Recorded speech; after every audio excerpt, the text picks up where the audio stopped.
आज हम लोग खाद्य एवं उर्वरकों में पोषक तत्वों की प्रतिशत मात्रा के बारे में अध्ययन करेंगे।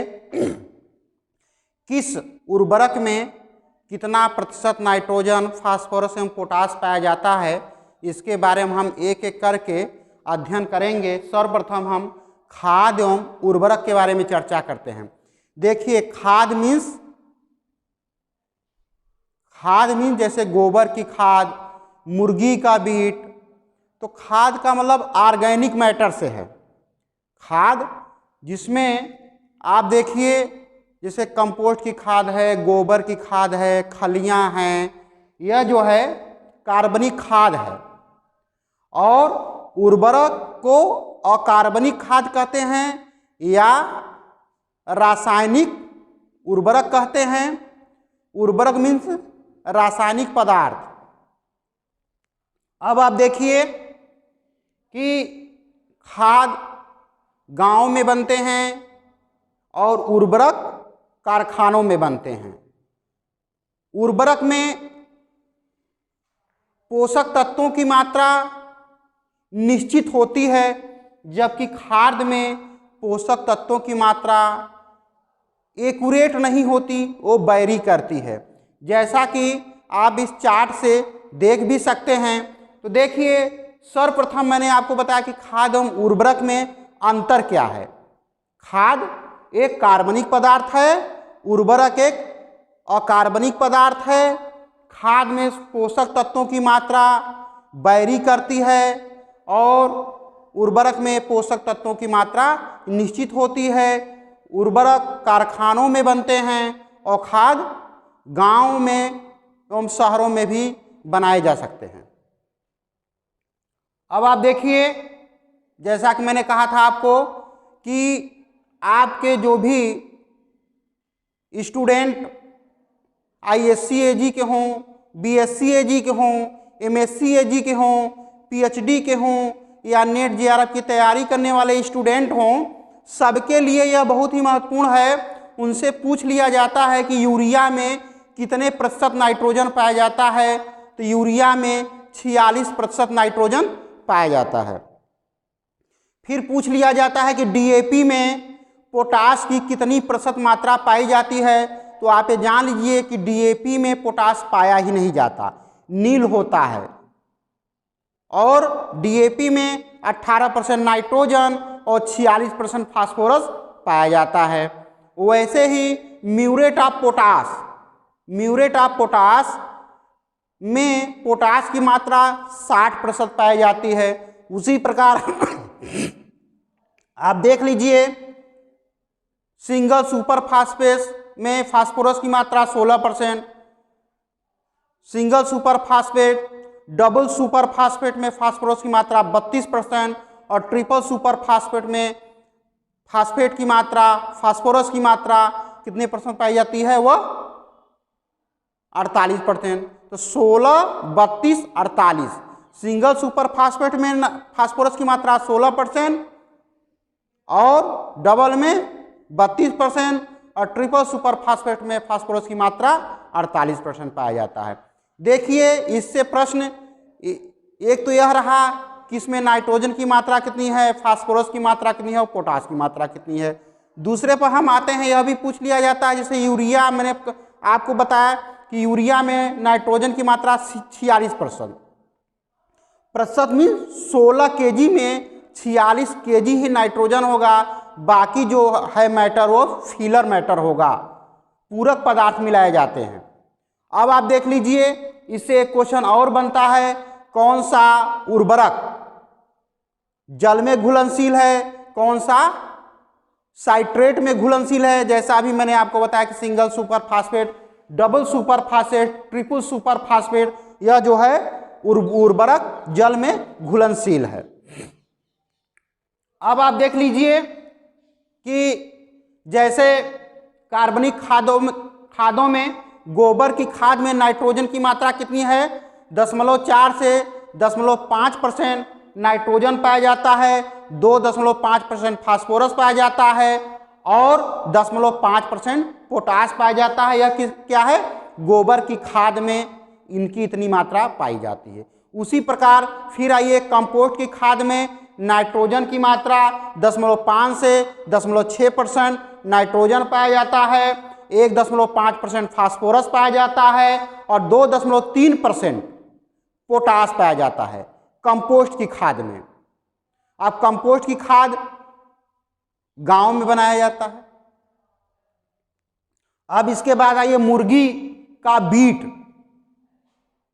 मुर्गी का बीट, मुर्गी के बीट में कितने % नाइट्रोजन पाया जाता है? तो 3.8% नाइट्रोजन, 1.5% फास्फोरस एवं 1.7% पोटास यह मुर्गी के बीट में पाया जाता है। फिर आइए सीरा। किसका सीरा? गन्ने का सीरा। सीरा में कितने % नाइट्रोजन, फास्फोरस एवं पोटास पाया जाता है? यह भी आप देख लीजिए, 3% नाइट्रोजन, 3.5% फास्फोरस एवं पोटास नील होता है सीरे में। तो सीरे में पूछ लिया जाएगा कि सीरे में नाइट्रोजन की मात्रा कितने % पाई जाती है? तो सीरे में नाइट्रोजन की मात्रा 3% पाई जाती है। या ऐसे भी पूछा जा सकता है कि कंपोस्ट की खाद में नाइट्रोजन की कितनी मात्रा पाई जाती है? तो कंपोस्ट की खाद में 0.5 से 0.6% नाइट्रोजन की मात्रा पाई जाती है। इसके बाद हम आते हैं हड्डी का चूरा। हड्डी का चूरे में नाइट्रोजन, फास्फोरस एवं पोटास की मात्रा कितने % पाई जाती है? यह भी आप देख लीजिए, 3.5 से 4.5% नाइट्रोजन, 1.8 से 2.5% फास्फोरस एवं पोटास नील होता है। इसके बाद आइए पक्षियों का बीट। पक्षियों का बीट सारे पक्षी आ जाएंगे। कबूतर है, गौरैया है, बर्ड, जितने भी बर्ड हैं सभी पक्षी वर्ग में हैं। उनमें बीट में देखिए नाइट्रोजन, फास्फोरस एवं पोटास की मात्रा कितने % पाई जाती है?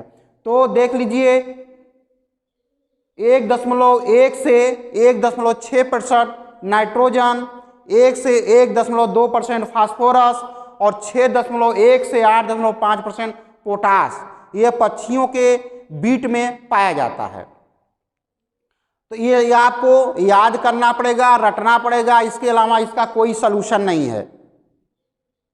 आगे आइए, ये देखिए कार्बनिक खाद हैं। दूसरा है खलियां। जैसे आप देखिए सरसों की खली, तीसी की खली, अरंडी की खली, महुए की खली, जितनी भी खलियां हैं, नीम की खली, मूंगफली की खली, जो तेल निकालने के बाद जो भी उसके अपशिष्ट पदार्थ बचते हैं उसको हम क्या नाम देते हैं? खलियां। इंग्लिश में बोलते हैं केक। अब देखिए नीम की खली। नीम के बीज से जब हम तेल निकाल लेते हैं तो इसके बाद जो अवशेष पदार्थ बचता है उसको हम केक या खलियां कहते हैं। अब देखिए नीम की खली में 5.22% नाइट्रोजन, 1.08% फास्फोरस एवं 1.48% पोटास की मात्रा पाई जाती है।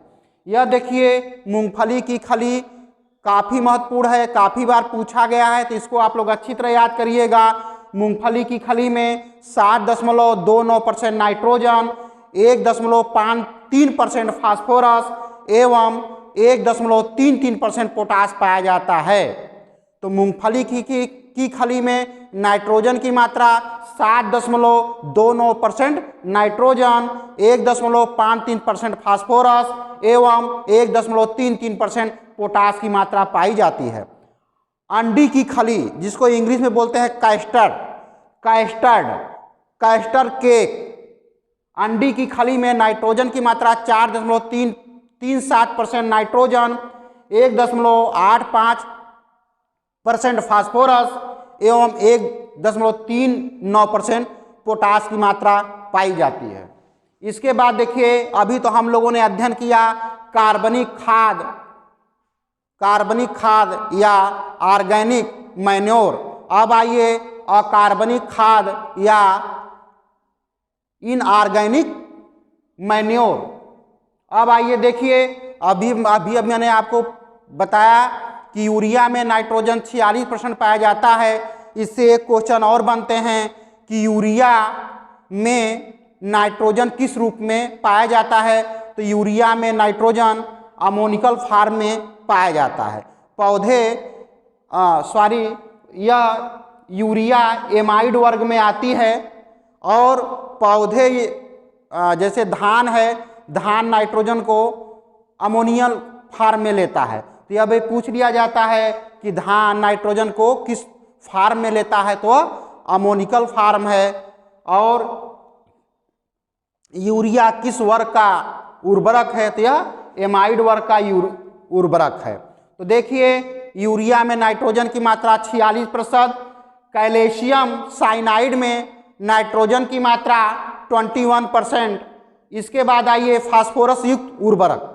जैसा कि अभी अभी मैंने आपको बताया कि सिंगल सुपर फास्फेट में फास्फोरस की मात्रा 16%, डबल सुपर फास्फेट में फास्फोरस की मात्रा 32% और ट्रिपल सुपर फास्फेट में फास्फोरस की मात्रा 48%। तो यह आपको ध्यान रखना है, यह वाटर सॉल्युबल फर्टिलाइजर है, जल में घुलनशील उर्वरक है।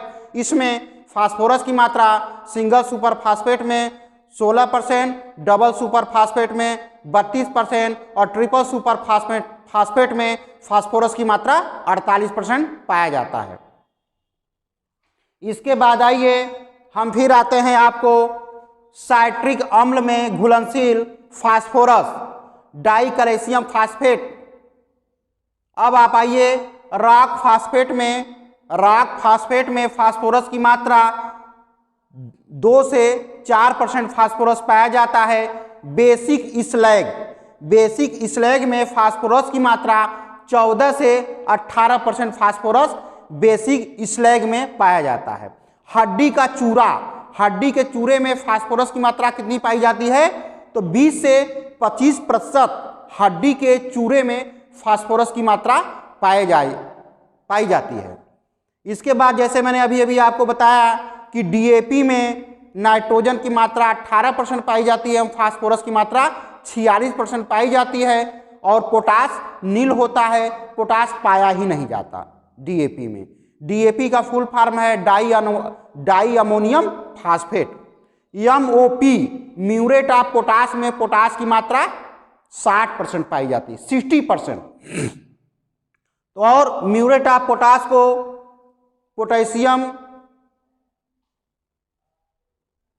म्यूरेट ऑफ पोटास में पोटास की मात्रा 60% पाई जाती है। तो यह आप ध्यान रखिएगा कि अब आप देखिए फास्फोरस को पौधे की जीवन कुंजी कहते हैं। फास्फोरस का मेन वर्क क्या होता है? पौधे के जड़ों को मजबूती प्रदान करना। इसीलिए पौधे का बहुत ही बड़ा रोल होता है। फास्फोरस का पौधे के जीवन में बहुत बड़ा रोल होता है, इसीलिए फास्फोरस को पौधे की जीवन कुंजी भी कहते हैं। नाइट्रोजन का कार्य क्या होता है? पौधे की ग्रोथ को बढ़ाना एवं हरा रंग को बनाए रखना। फास्फोरस का क्या वर्क होता है? पौधे में जड़ों को मजबूती प्रदान करना। और पोटास का क्या काम होता है? पौधे में प्रतिरोधक क्षमता को बढ़ाना, वह कीड़े के प्रति हो या बीमारियों के प्रति हो, दोनों के प्रति उसको प्रतिरोधक क्षमता उसको बनाए रखता है। तो यह आप जान लीजिए कि यह अभी अभी जो मैंने अभी बताया आपको कि खाद्य एवं उर्वरकों में पोषक तत्वों की प्रतिशत मात्रा कितनी पाई जाती है, यह हर कंपटीशन में इससे 2 या 3 प्रश्न आपको मिल जाएंगे। तो इसको आप अच्छी तरह से पढ़ लीजिए, 1 नहीं 2 नहीं 3 बार इसको सुनिए, याद करिए। धन्यवाद। और आप लोग इसका स्क्रीनशॉट ले लीजिएगा।